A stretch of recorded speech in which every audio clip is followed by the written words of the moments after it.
विधानसभा विजु जनता दल तरफ जो मुलतवी प्रस्ताव दिया ओडिशा रे आंब टाकुआ खाई 3 जन महिला मृत्यु घटी एक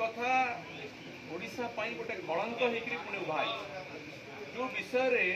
आमे 20 वर्ष पूर्व शुणुलु जे ओडिशा रे अनाहार मृत्यु थिला लोक खाद्य अभाव आंब टाकुआ खाऊले विशेषकर कोरापुट कंधमाल अंचल रे आदिवासी माने आंब टाकुआ खाऊले केवल भोकर ज्वाल खाऊले से कथा को नवीन पट्टनायक मुख्यमंत्री होगी आसला परे ए विषय इतिहास पलटि जाए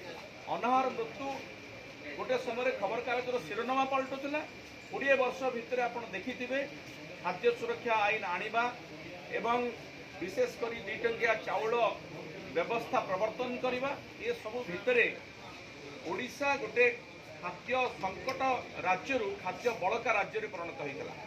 एवं सारा विश्व में ओडिशार ये जो प्रगति खाद्य सुरक्षा क्षेत्र में नवीन बाबू समय होता परवर्ती समय ताकू समस्त राज्य बा केंद्र सरकार मध्य ग्रहण करते आज आमको पुणी थे लज्जार सहित ये कथा को स्मरण करने को पड़ुछि जे निकट रे ये नुआ सरकार आसु आसु आंब टाकुआ खाई लोक मले लज्जार विषय आउ किछि नाही ए संपर्क में सरकार एते संवेदनहीन अच्छा जे आम तो आश्चर्य होचु गोटे सरकार एभली गोटे घटना घटला परे भी एते बड़ सांघातिक घटना घटला परे भी सरकार कौन मंत्री जाइना मुख्यमंत्री जाइना जोगाण मंत्री जाइना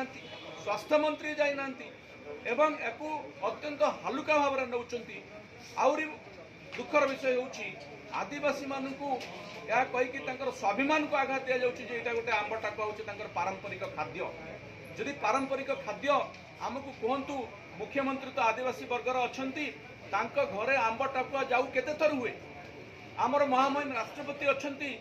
घरे आंब टाकुआ जाऊ खाद्य हुए कि एक कथा कही आदिवासी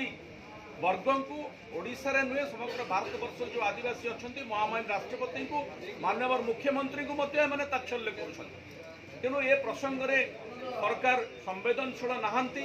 सरकार तत्पर नहांती जो आंब टाकुआ जाऊ खाई मृत्युवरण करिसेंती ये कथा को आदौ हालुका भाव में न नहीं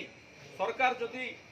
तांका पाखरे खाद्य केमती पहुँचबो केमिति तांको चाउल बंटा हेई नथिला चाउल थाइकरी मध्य से भूल को स्वीकार करंतु जो इनक्वारी दिया जाइछि से इनक्वारी तदंत रिपोर्ट आसवा पूर्व सरकार से पदक्षेप नियंतु यही दाबी आम करूँ एवं सरकार माननीय मुख्यमंत्री बीजेपी सरकार ए ओडिशावासी निकट में आदिवासी मान निकट में क्षमा मागु यही दाबी आम आज विधानसभा रखीचु